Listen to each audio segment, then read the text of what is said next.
So we're going to share with you this morning. For the past 20 years, we've been doing a custom SERP survey, and we publish the results every 2 years. And so we've got the data has come in, and we've kind of put together a preliminary SERP information package that we're going to go over today. The official SERP survey will probably be out in about a month and a half. So if any of you want to get hard copies of that, just let us know, or otherwise we can easily send you the electronic version. So how many of you are Hilton SERP clients, or have we done any work with you in SERP? So you guys are already experts in SERP. The feedback from all of the boards we work with is they didn't know that they were going to have to spend so much time learning about a SERP. But so our kind of hallmark with everything we do here is education, education, education. And then when we think you can pass the test, we move on to the next level. So I've been working in designing custom comp plans for Hilton Associates for about 25 years. And a lot has changed over the years. Credit unions use these plans very differently now than they did 25 years ago. And we've got a couple of board members that are former IBM SEG-specific credit unions. And I always like to use the IBM credit unions as an example. It also worked with telephone credit unions as well as some other. The first reason that credit unions looked to put a supplemental executive retirement plan in place was because their SEG they were provided in retirement benefits in part from their SEG, and then when the SEG kind of broke off and said, you know, you've got to be responsible for retirement benefits, the SERP, Supplemental Executive Retirement Plan, it was the way to fill in or to restore the benefit that was taken away with that sponsor support. There's still a few credit unions out there that do get retirement benefits through their sponsor, but very, very few. We rarely see it, just a handful of them are out there. A supplemental executive retirement plan is a plan that we believe very strongly should be customized by the credit union and address specific questions, problems, solutions that you need. And if you go, Brian, to the slide that shows why people use SERPs. We'll talk about it. These are objectives. Let's just go to the next one. This one here. Okay, so what we find now, supplemental executive retirement plans are non-qualified deferred comp plans. Non-qualified deferred comp is comp that is not subject to ERISA. So like a 401k, 401ks, you have to treat everybody in your organization exactly the same. There can be no discrimination, and it's, you've got to adhere to and file regular reports. The non-qualified approach is an approach where the credit union selectively chooses those executives that are most valuable, hard to replace, and are part of a team that they need, and also valuable in the sense that they would be recruited away, and maybe you're in the middle of a big IT project and you need, so there's a lot of reasons for using this. These are the primary reasons. So retention incentive is the number one reason. That has consistently been the number one reason probably for the past 3 or 4 surveys. Succession planning. Very, very important, as you heard about a dozen times yesterday. We are in a talent shortage. There's a lot of demand among the best and the brightest out there. So a SERP can be designed so that the credit union's succession plan is enhanced, and we're going to show you how to do that. we do not believe in one size fits all. Everything that D. Hilton does is really consultative and custom to each credit union. So we don't have an off-the-shelf product. We spend time with the board or with the CEO and the board to design and solve for the solution that you're looking for. Higher retirement benefits. This is important because executives are subject, not just executives, everybody, we're all subject to IRS caps on compensation that apply to 401k plans. And in 2019, for instance, it's $280,000. It's called the 415 limits. The new limits should be coming out pretty soon. They don't go up by very much, kind of like a cost of living thing. But what we see is at the CEO level, and a lot of times several levels down, those executives are bumping up against that cap. And that means that even if you've got the most tremendous of 401k plans, your executives, because their comp is above 280, they can't participate. So if you've got an executive who makes, 380, that's $100,000 of their comp that they're not able to personally contribute to a 401k or receive a credit union match on. So it's a kind of reverse discrimination. So credit unions really use non-qualified deferred comp to restore those benefits. Also, a lot of credit unions are in the process, if they haven't already, in looking at terminating or freezing their pension plans. If you look at pension plan use in credit unions, it mirrors what you see in the for-profit world. So, it used to be, and if you go back into the mid-'80s, 70% of companies had pension plans. Now it's less than 30%, and that's about the case with credit unions too. So, but those limits would also apply to pension plans. So that's a way to do it. A recruitment tool.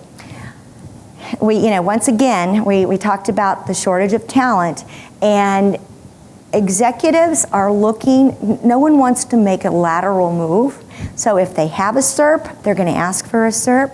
The larger the organization they are, the more likely they are to have a SERP. They're going to ask for a SERP. That might be one of the reasons they're not looking for a job, because they don't have a SERP. If you're hiring from the tech sector or the for-profit sector where they're getting equity, well, credit unions can't give equity. So those fintech and tech people, they're used to getting, typically every 3 to 5 years, some type of equity package or payout or grant. You can't do that in credit unions, but you can find a way to supplement and do it with a SERP. A lot of different reasons and ways we can do this. They also are very effective retirement tools, and what I mean by that is having a SERP in place allows the board to gently retire an executive and or a CEO that might just be waiting. So the board can use the SERP as an incentive to put together a package and retire them as you need them to be retired. Now, in designing SERPs, one of the first things we do is we kind of take the car apart and then we put it back together, which is a really dumb analogy for me to use because I couldn't tell you the first thing about taking a car apart, but I could put it back together if it was a SERP. But what we do is we look at the credit union's current benefit package, we look at current comp, and we look at milestones in the organizational chart. And we want to design a SERP that obviously the executive is favorable to the executive, but more importantly, it needs to be a SERP that fits into the succession plan of the organization. And so one of the first things we do is we take that organizational chart and we map out everybody's ages to retirement.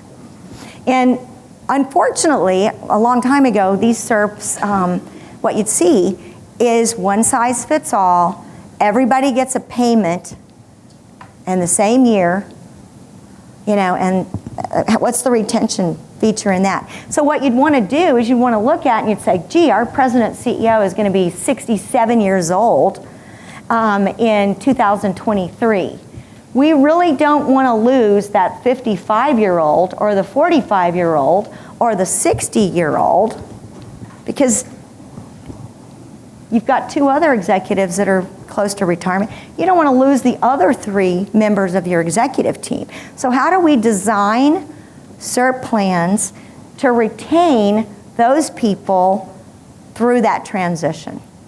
So we absolutely would not want that 55-year-old to get a payment the same year your CEO retires, because if he doesn't get the CEO job, he's out the door, right? So we want to set it up to where he's unhireable and there's a reason for him to stay through the transition, right? And the same thing, you want a SERP. When we look at SERPs and we look at SERP design, the beauty of these plans is they are extremely flexible. Because they don't have to comply with ERISA, we can be selective, discriminatory, they're easily amended. What you'd want to do is if one of these younger executives wanted to move into a CEO position, we'd want to have a SERP that was flexible enough that it could grow with that executive's career trajectory. So you kind of have to think ahead. Most of you are very familiar with comp and the way comp is designed. When you look at a comp benchmarking report, how many of you have ever gotten a D. Hilton comp benchmarking report? They're extensive, and we validate and verify and we get our information. It's all real time. We generate it in-house. What I tell the boards I work with, when we're looking at SERP design, you need to think about where the credit union is, not just this year, but where that credit union is likely to be in 5 years, 10 years, 15 years, 20 years. Because we're not going to pay out a SERP the first year an executive comes to your organization. We're going to pay it out in the future. And so you kind of have to think ahead, and what peer group is the right peer group to use. So did I skip something important? No, okay. No, not at all. I mean, I think you hit it right on the head. Okay, all right.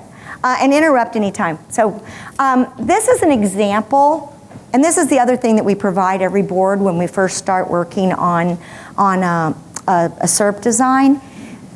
This shows you very clearly how a highly comped executive is negatively impacted by the IRS caps. So what you see here, you've got an executive in 2018, or pick a number there. And well, how come you use 2000? So what we wanted to show here was over a 20-year period. Okay. From when the CEO started at age 48, there were $356,000 in total compensation, base and bonus. And the executives last year to retirement, they're at $900,000 base and bonus. What we wanted to illustrate is the impact, because these 415 limits right here, these historical 415, these are actual 415 limits. And so one thing that we hear a lot from boards when we start talking about SERPs is, well, that's not a problem because our credit union matches 10%. The reality is that with 415 limits, the executive is not getting the 10%, right? It's like reverse discrimination. Mm-hmm. So when you're looking at the total comp and the 415 limits, let's just say, for example, the credit union matches 5%. It's not 5% of 356,000, it's 5% of 170,000.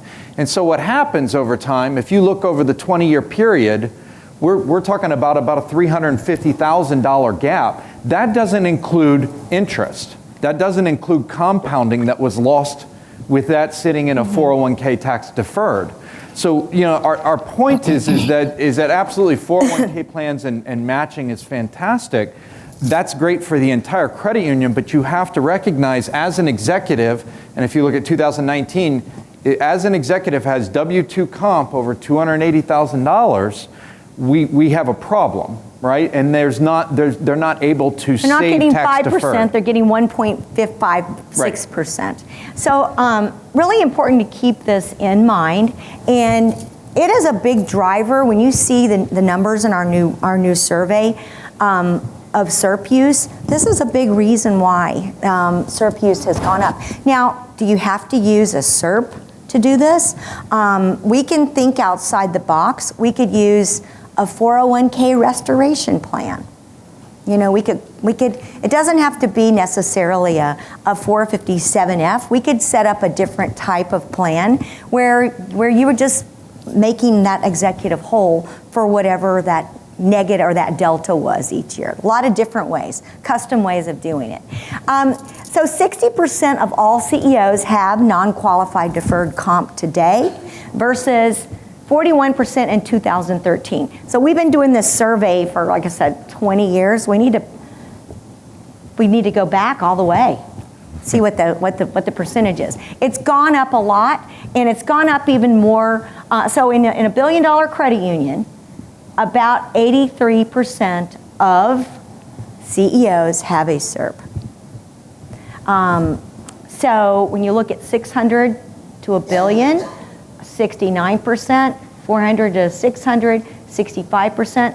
A little easier sometimes to recruit from those other smaller peer brackets because they don't have as many SERPs out there. So the other significant thing that we started doing about 10 years ago, I guess, is we started tracking how many non-CEOs had SERPs. And we started tracking this right after the Great Recession.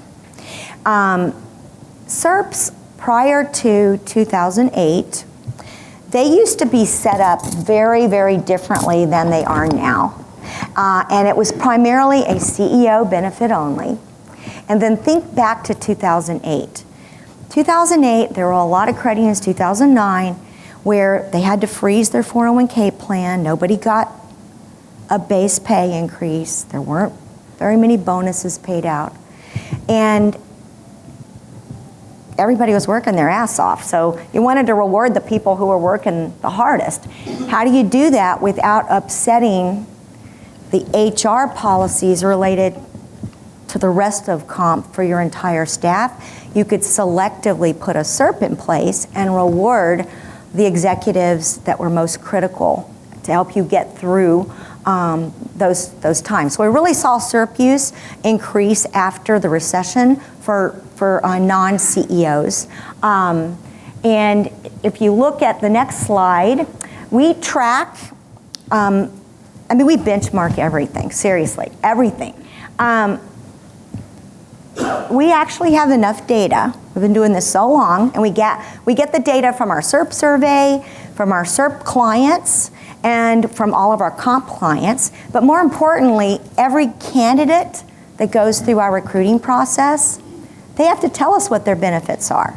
So if they have a SERP, we know it, and we know what it looks like. So we can tell across these peer groups which positions are most likely to have a SERP for a non-CEO. And what is fascinating to me, how many of you remember Y2K? Okay, yeah? How many of you were sweating December 31, 1999, right? 1999 was the last year that we saw the phenomenon that we're seeing right now in SERPs and other comp. It's intriguing. Look, IT people are up there. IT people weren't on the SERP spectrum, 5 years ago, 10 years ago. Today, because credit unions have to hire the very best for security concerns, fintech reasons, all of the services you're offering your members, you may be hiring outside, you may be hiring someone from the not-for-profit world. So now IT professionals are likely to ask for a SERP as part of their offer. And it's not unusual with IT professionals to also, that's something that's on the table in the discussion of them coming to work for you. So obviously you'd set that up differently than you do for anybody else, but yeah, it's there, absolutely. The plan design, let me talk a little bit about plan design, because this has also changed a lot. So when I first started doing SERP design, David and John were doing recruiting and they were doing comp, and then it was up to me to work with the boards to do the custom design.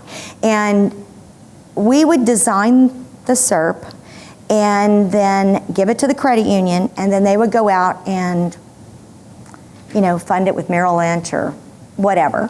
And there was never any connection again until we got the resume from whoever they put the SERP in place for.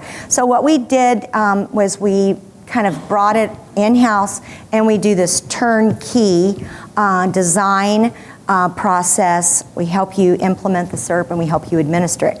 But there are 3 types of SERP designs. The first design, and the one that was most prevalent prior to the recession, was what we called a defined contribution approach. Defined contribution, it's like your 401k. You set aside as an employer, you're going to give the executive or invest for the executive or loan to the executive through split dollar. You're going to designate how much money the credit union is going to invest one way or another in these plans. And at the executive's retirement, whatever that value is what the executive retires with. So it's not like a pension, it's more like that 401k. And it's the growth in the plan that ultimately is the retirement benefit. So the liability in a defined contribution design is on the executive. So 2008, up to 2008, 99% of SERPs were defined contribution. 2008 rolls around, 2009, there are no earnings in the SERP plans, and there's no handcuff. The executives didn't have any reason necessarily to stay in one place or another, because just like their 401ks, the market dropped and the value of their handcuff went away. So we started in 2009, 2010, revising SERPs so that the credit union guarantees the executive a benefit at retirement. It can be a floor benefit with a cap, or it can be a specific benefit tied to the executive's average compensation. That has become the predominant plan design in the industry today. And what we know from our recruiting practice and our SERP practice, it is by far the best handcuff, because instead of their benefit being tied to market performance, it's tied to their performance as an executive. So if they're that COO that we showed you in the other slide, and they're promoted into a CEO role, then if their SERP is designed appropriately, then their SERP benefit will go up. So they can sleep at night, and they've got this benefit that they know they're going to receive, and as long as they keep working hard. So it really keeps up with their comp. This, for those of you that have a pay for performance comp philosophy, this is the SERP approach to pay for performance. You could also do, and that's what we call a defined benefit approach. You could also do a combination or a hybrid approach where you've got a guaranteed element that's tied to the executive's performance, and then a non-guaranteed element. So there's just a lot of different ways of doing it, and you can set these plans up.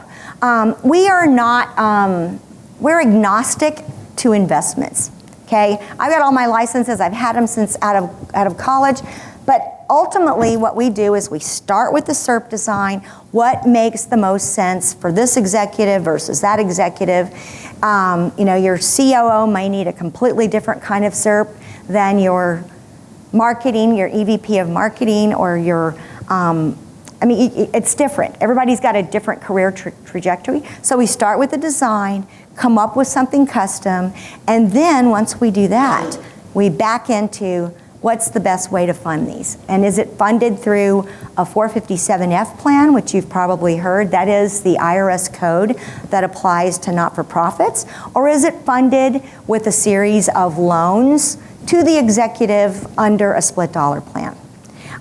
We don't care whether you use split dollar or 457F. We just want you to find the best retention plan that works with your succession plan. So we can do it all, and we really feel like and nothing is off the shelf. It's all custom. And then the other thing is that the beauty of these plans, and there's a lot of you here in this room that know this, that have worked with me, that we've amended the plans. We've adjusted the plans as the credit union's needs have changed over the year. Cassie could attest to that. She had a CEO change, and we changed the plan up for her CEO change. And Mike Chapman, we had to do the same thing with CEO changes or with promotions. They're flexible, and that's really, really important. So the other thing that loud and clear in our SERP survey for a number of years is you cannot design a SERP like we used to in the 80s, where it mirrored a pension payment, a single lump sum payment at retirement age. So if you tell Brandon Michaels or Eric Jenkins, these young CEOs out there, that you have to wait till you're 67 to get a SERP, how meaningful is that, right? Younger executives, the best way to keep them, small carrots along the way. Not a lot, but small carrots along the way. And you want to design them carefully, because really what you want them to be is a deterrent. So when they get that call from a recruiting firm, they say, well, I've got this great SERP. And they'll say, we'll give you a SERP. And they'll say, well, I've got a SERP that pays out, $200,000 in 3 years. And they're like, yeah, I'm sorry. We're moving on to the next candidate. Because it becomes an obstacle. Credit unions are not in the habit of coming up with signing bonuses to make an executive whole. So putting that timeline together that makes the most sense is really critical. Multiple distributions are one of the big changes. So I'm going to turn this up. Somebody yesterday asked me, what is the target percentage of average final comp? And it doesn't matter whether you're a $100 million credit union or $10 billion. We have an approach and a formula. We can tell you what your current retirement benefits are worth to your executive. And then we look at where the SERP design target is in the marketplace. So what we have here, you can see it's changed over the years, but it's usually somewhere between 55, 60%, and 80% of final average total comp. And when we talk about final average total comp, we're talking base, variable pay, we use Social Security, we use the 401k, employer balance, and if there's any terminated pension benefits, we put them in here too. Every SERP distribution along the way is also counted. It's the cumulative approach.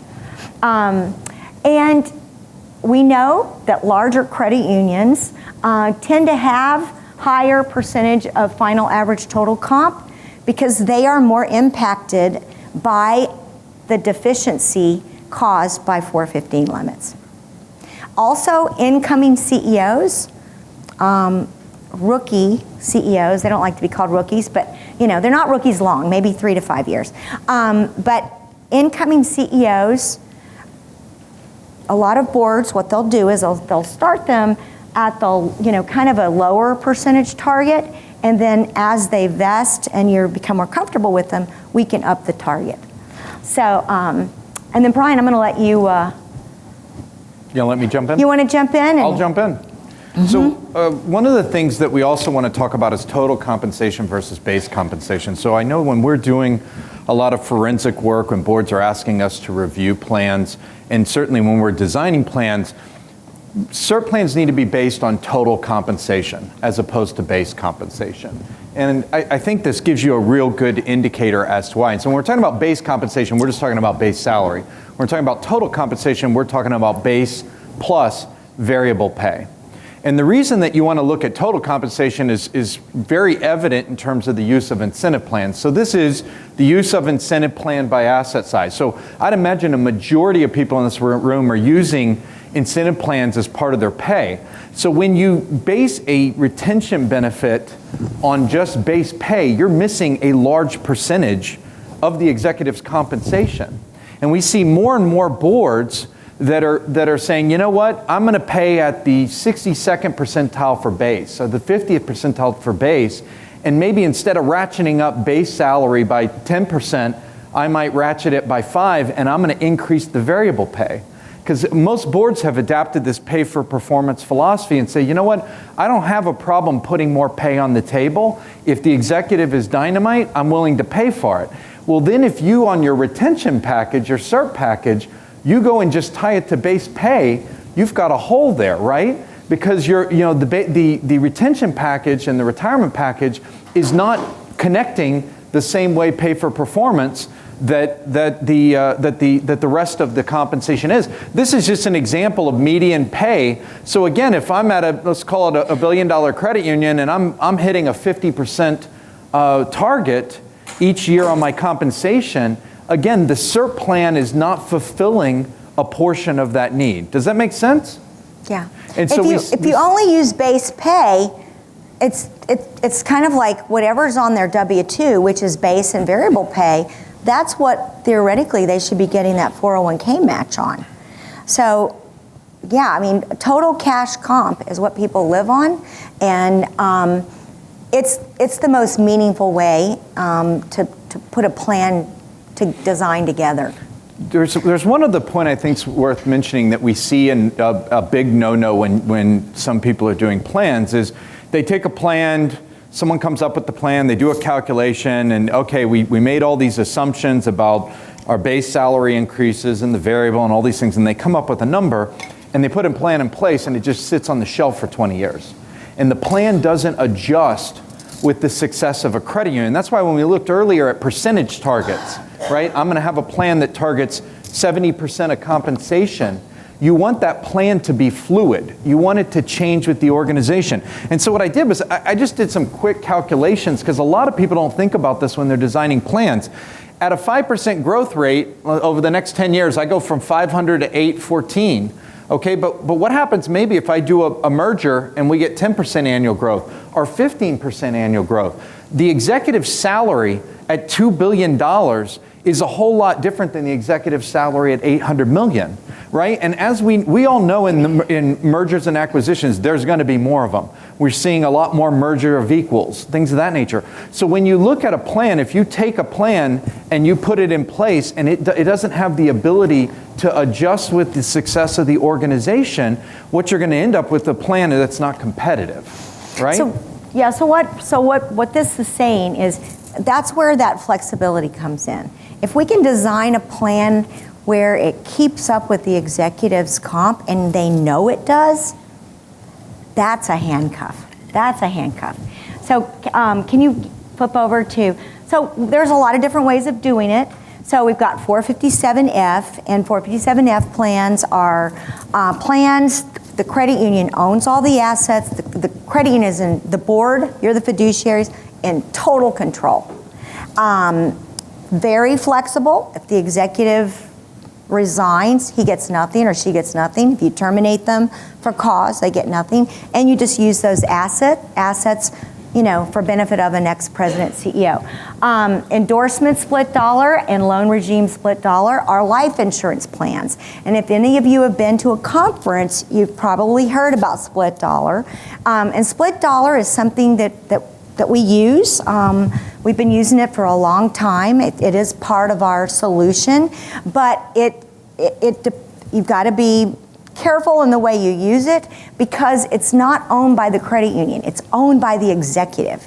So the thing with split dollar is that the credit union has less control. And we know from our recruiting practice that when we look at all the candidates, we have about 4 times the resumes from candidates that have insurance-based plans versus those that have a pay-for-performance combination hybrid plan or a 457F plan.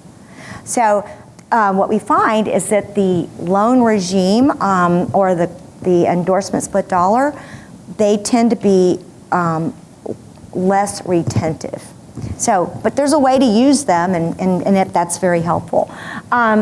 So we won't go over this because we've got too much time, and they're, the hook's coming soon. But we did want to show you how some of this could work.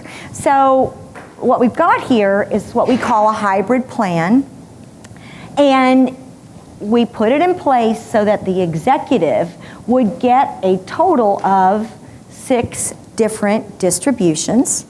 The first one is a fixed dollar amount, and maybe it's on the 5-year anniversary. The second one, another fixed dollar. The third one on his 15th at 60 years old, another fixed dollar.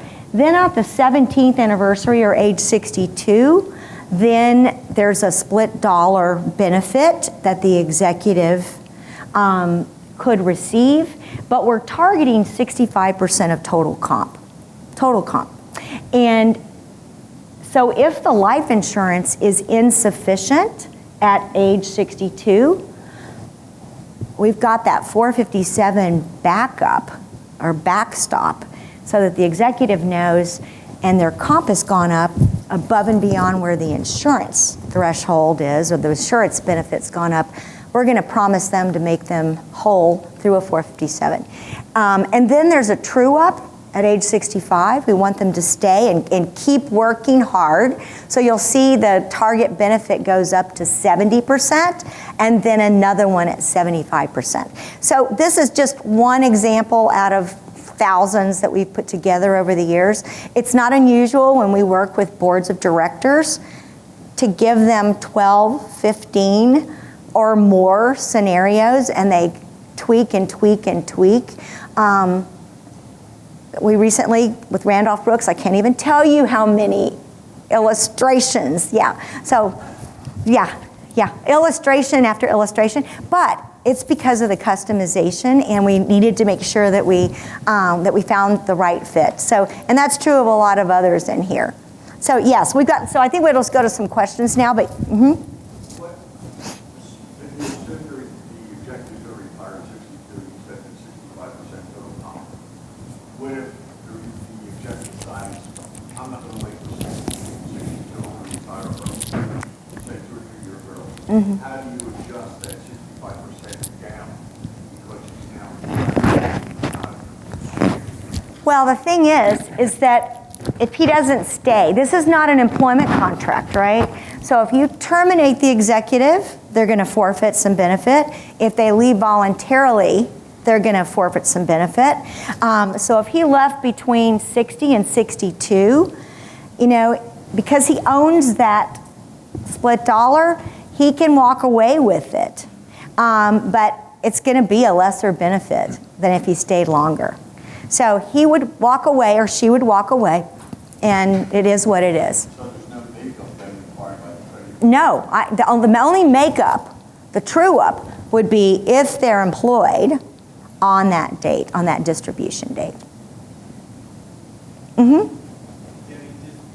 this chart you have here, would it be different for an executive that has spent 20 years at the credit union and becomes CEO versus an executive that has spent a shorter duration and becomes CEO?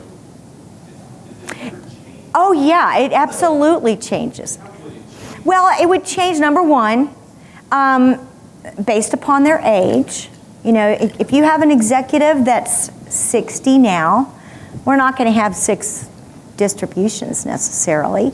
Also, if you've got a 60-year-old executive, they very likely have not been as negatively impacted by 415 limits as long as an incoming executive will be going forward. So it really depends on date of birth, date of hire, date of promotion, and how much you want them to stick around.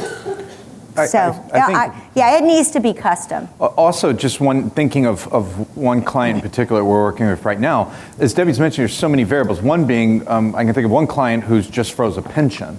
Yeah. So what we're talking about is might have one senior executive that's been there 25, 30 years. Now pensions have their own IRS limits on them, but that certainly, someone who's been in the pension plan for 25 years versus someone who's been in it for 3, those are two different things. And so you have to look at all of these different components. And so that might impact, like Debbie's saying, tenure, milestones, things of that nature. Do we want to, if you kind of go back to the other chart, we were kind of showing that CEO retiring, maybe we have, the way we did is we had a CFO at 65, or a CFO that was turning 67 2 years before the CEO turned 67. Do we want to try to extend that person through some sort of plan to try to lock them in place so we don't have a CFO transition right before a CEO transition? So there needs to be a lot of thought taken with these plans. And again, you're going to hear this theme over and over, succession. It's thought about succession and trying to make sure that if someone's not going to get the job or someone's going to retire while we're going through a major change, we don't all of a sudden have 3 or 4 executives leave and we don't have that legacy in place. Yeah, I mean, people always ask me, what I do, why I do what I'm doing. I like the puzzle solving. And so, that's the way we approach it. It's always a puzzle, and we're solving for, a specific solution. But, what we're talking about, and there are some things that you need to think about in protecting. Excise tax is something new. It was passed in December of 2017, and this has really impacted the way SERPs have been designed as well. We've seen, we didn't do very much last year in terms of changing SERPs because nobody was sure what the impact was going to be. But an excise tax is now pretty much accepted as it's going to be the business standard going forward. And credit unions, well, really any not-for-profit employer is subject to an excise tax. The credit union is going to pay the excise tax on any comp above $1 million for any executive. So it doesn't really matter where that comp comes from. It can come from a SERP, it can come from, base and variable pay, cash comp, it could come from paid PTO, it's all of the above.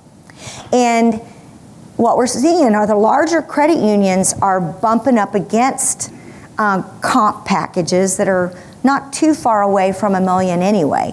But those that are not, we are doing a lot of SERP redesigns to where we're spreading out some of the SERP payments, and we're looking at accelerating them so that if there's a delta between where the comp is in 1 year, let's move some of the SERP in to get to $1 million.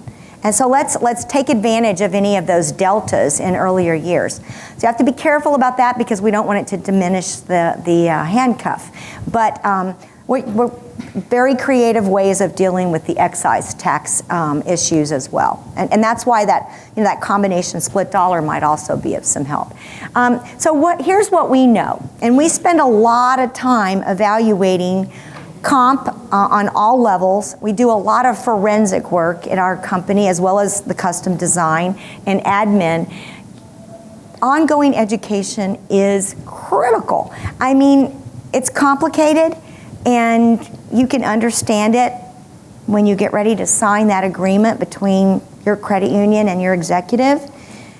But 2 years from now, you're not going to remember how it worked.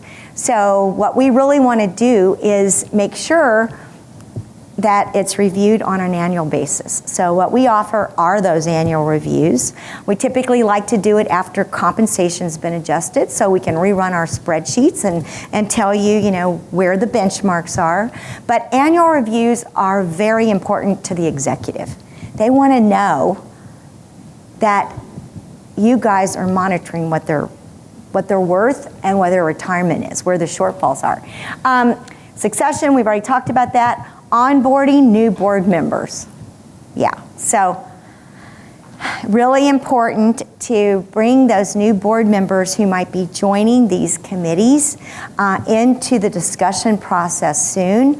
And what we like to do is perhaps meet with or talk to those board members before we even have a regular SERP review, just to kind of give them a SERP 101 and explain how it works. And I think the executive reviews, we also feel very strongly, and what we prepare every single year is a statement that after the board reviews everything, we hand it off to the executive and say, hey, here's where your retirement benefit looks. Here's what it looks like. And that way they can use it for their own personal financial planning. So, you give them a 401k statement, and so this is another way of showing them some love and letting them know that, this is a good benefit for them. Third-party validation, the regulators are truly all over these plans. They want to know, boards need policies. You need documentation of every meeting. You need to make sure you have an investment policy that is appropriate for whatever you decide to do, or loan policies when it comes to loan regime. And then the frequent plan reviews. So, and as most of the clients in this room can attest, we're pretty good about nagging you when it's time to do that review. Right, Dwayne? Yeah. So any questions? We don't have a lot of time, so. All right, well, thank you. Appreciate it. Take 15 minutes.